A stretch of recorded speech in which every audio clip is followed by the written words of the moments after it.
दोस्तों, कई बार आपने ऐसे लोगों को देखा होगा जिन्होंने बपतिस्मा ले लिया है परंतु फिर भी उनसे पाप हो जाता है, या उनके अंदर बहुत सी ऐसी आदतें होती हैं कि वे अपनी आदतों को छोड़ना तो चाहते हैं परंतु छोड़ नहीं पाते, पाप में चले जाते हैं।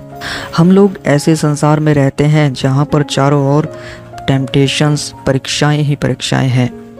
इसलिए ना चाह कर के भी कभी ना कभी इंसान कहीं ना कहीं फिसल जाता है, गिर जाता है। और ये सिर्फ हमारे सामने ही नहीं हो रहा, ये सब चीज़ें हम बाइबल में भी पढ़ते हैं कि किस तरह परमेश्वर के लोग, परमेश्वर के दास गिरे और फिर से परमेश्वर ने उनको खड़ा कर दिया। इसीलिए मैं आपको ये कहना चाहता हूँ कि हमारा परमेश्वर एक और मौका देने वाला परमेश्वर है। आज मैं आपके सामने एक वचन रखना चाहता हूँ जो कि योना नबी की पुस्तक से है। योना नबी की पुस्तक 2 अध्याय और उसका 7 वचन जब हम पढ़ते हैं तो यहाँ पर लिखा है, जब मैं मुर्चा खाने लगा तब मैंने यहोवा को स्मरण किया और मेरी प्रार्थना तेरे पास वरन तेरे पवित्र मंदिर में पहुँच गई। और जब हम इसी का 10 को पढ़ते हैं तो यहाँ पर लिखा है, और यहोवा ने मगरमच्छ को आज्ञा दी और उसने योना को स्थल पर उगल दिया।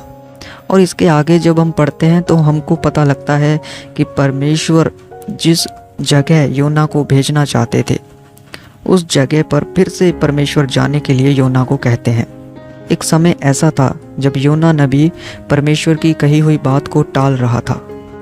वह नीनवे शहर को जाना नहीं चाहता था और नीनवे शहर को ना जाकर वह तरशीश को नाव के द्वारा भाग रहा था।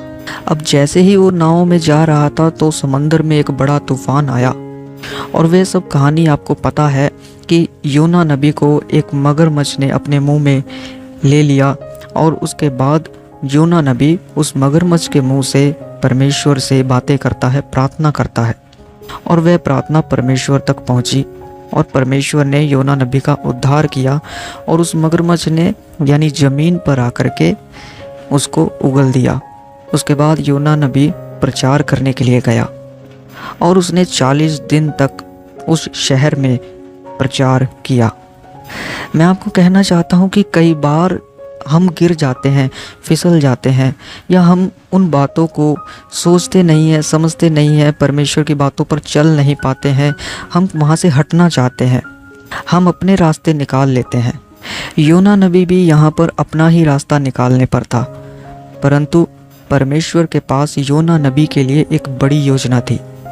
और ऐसे ही आज भी होता है, परमेश्वर के पास हमारे लिए बहुत बड़ी बड़ी योजनाएं हैं, पर हम लोग अपनी कंफर्ट लाइफ से बाहर नहीं आना चाहते। इसीलिए हम परमेश्वर की उस लीक से या परमेश्वर की आज्ञाओं से थोड़ा बहुत इधर उधर चले जाते हैं, तो हमें अपने अंदर भी ये फील होता है कि हाँ, हमने गलती किया है। या कुछ लोग ऐसे होते हैं जो अपनी गलती को मानते नहीं हैं। वे बोलते हैं कि मैं तो बहुत पापी हूँ, मैं परमेश्वर के सामने कैसे जाऊँ। आपको पता है, पतरस एक ऐसा व्यक्ति था जिसको दूसरा मौका मिला। पतरस ने प्रभु यीशु मसीह का 3 बार इनकार किया, पर आगे जाके जब आप पतरस के बारे में पढ़ते हैं तो वहाँ पर यीशु मसीह ने दोबारा पतरस को मौका दिया। और दोबारा मौका देने पर आप देखो, प्रेरितों के काम में फिर से पतरस को इस्तेमाल किया और उसी के द्वारा बड़ी कलीसिया की स्थापना की। क्या पतरस को परमेश्वर ने छोड़ दिया था?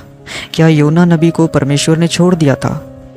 एक बार ऐसा हुआ, दाऊद राजा से भी पाप हो गया था। और जब दाऊद राजा से पाप हुआ, क्या परमेश्वर ने दाऊद राजा को छोड़ दिया था? नहीं छोड़ा।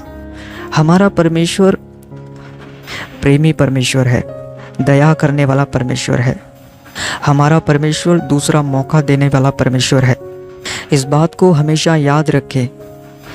जब भी आपसे कोई भी गलती हो जाए, पाप हो जाए, गुनाह हो जाए, तो आप परमेश्वर से दूर मत भागिए, बल्कि परमेश्वर के और ज़्यादा करीब जाइए।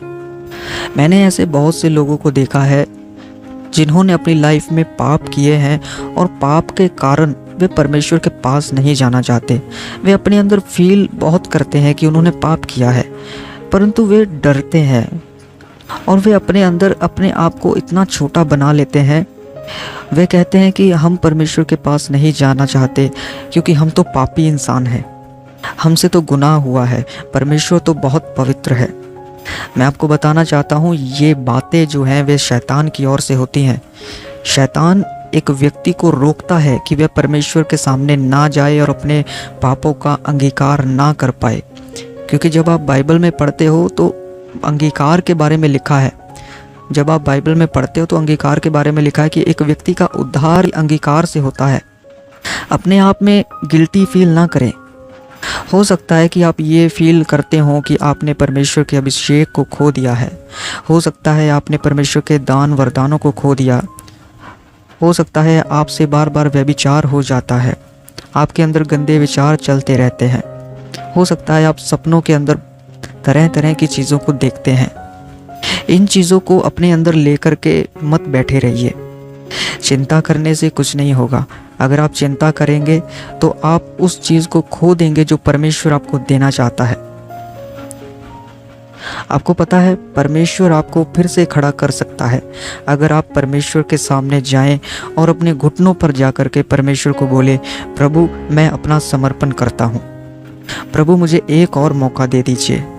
और मेरा विश्वास कीजिए, अगर आप इस तरह परमेश्वर के सामने जाएंगे, परमेश्वर के पास जाएंगे, उसके चरणों में जाएंगे, तो परमेश्वर आपको एक और मौका देंगे। पतरस ने प्रभु यीशु मसीह को पूछा, अगर मेरा भाई अपराध करे तो मैं उसको कितनी बार क्षमा करूं? प्रभु यीशु मसीह का क्या जवाब था ये आपको बखूबी याद होगा। उन्होंने कहा था कि 70 के 100 गुना। यानी कि प्रभु यीशु मसीह ये कहना चाहते थे कि जब भी कोई आपके पास पश्चातापी मन लेकर के आए तो आप उसको माफ़ करें। आप सोच सकते हैं कि अगर परमेश्वर एक इंसान को ये करने के लिए कह रहा है तो परमेश्वर जो है वह कितना दयालु है, वह कितना महान है, वह कितना प्रेमी है जो हमको हर बार माफ़ कर देता है। जब उड़ाऊ पुत्र अपने बाप की संपत्ति को लेकर के चला गया और उसके बाद उसके पास सब कुछ खत्म हो गया, आखिर में उसको अपने पिता की याद आई। जब वह वापस आया तो याद रखिए उसका पिता उसकी राह देख रहा था। उसका पिता ये देख रहा था कि कब मेरा बेटा लौट आएगा, कब मेरी बेटी लौट आएगी। और आते ही उसके पिता ने उसको गले से लगा लिया, उसके सब अधिकार उसको वापस दे दिए। तो मेरे प्रियो, परमेश्वर आपसे बहुत प्रेम करता है, वो आपको एक और मौका देना चाहता है। हो सकता है आज आप फील कर रहे हो सकता है आपके अंदर ये बातें चल रही हो कि मैंने पाप किया है, मुझसे ये गलती हुई है, क्या परमेश्वर मुझे माफ़ कर देगा? तो मैं आपको कहना चाहता हूँ कि परमेश्वर आपको माफ़ कर देगा। परमेश्वर आपसे प्रेम करता है, परमेश्वर आपको एक और मौका देना चाहता है। अपने आप को परमेश्वर से कभी भी दूर न रखें, हमेशा परमेश्वर के साथ चलें, परमेश्वर के चरणों में रहें। क्योंकि जहाँ कहीं परमेश्वर है, जहाँ कहीं परमेश्वर का आत्मा है, वहाँ आज़ादी है, वहाँ आनंद है, वहाँ शांति है, वहाँ जीवन है और बहुतायत का जीवन है। योना नबी को याद करें, उसको दूसरा मौका दिया गया। पतरस को याद करें, उनको दूसरा मौका दिया गया। और डेविड को यानी कि दाऊद को याद करें, उनको भी दूसरा मौका दिया गया।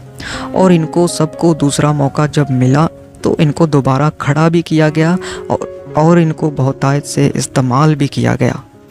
मैं आपसे भी यही कहना चाहता हूँ, आप ये ना सोचिए कि परमेश्वर आपको इस्तेमाल करेगा कि नहीं करेगा, मैं तो गिर गया। परमेश्वर आपको फिर से खड़ा कर देगा और फिर से आपको बहुतायत से इस्तेमाल करेगा। परमेश्वर इंसानों की तरह नहीं सोचता। वचन में लिखा है, इंसान के बाहरी रूप को देखता है परंतु परमेश्वर मन को जांचता है, वह मन को देखता है। अगर आपका मन पश्चातापी है, अगर आप मौका चाहते हैं तो परमेश्वर आपके लिए तैयार बैठा है आपको मौका देने के लिए। आप मेरा विश्वास करें और आज ही परमेश्वर के चरणों में जाइए। परमेश्वर आपसे प्रेम करते हैं, वे आपको कभी भी छोड़ेंगे नहीं, कभी भी त्यागेंगे नहीं।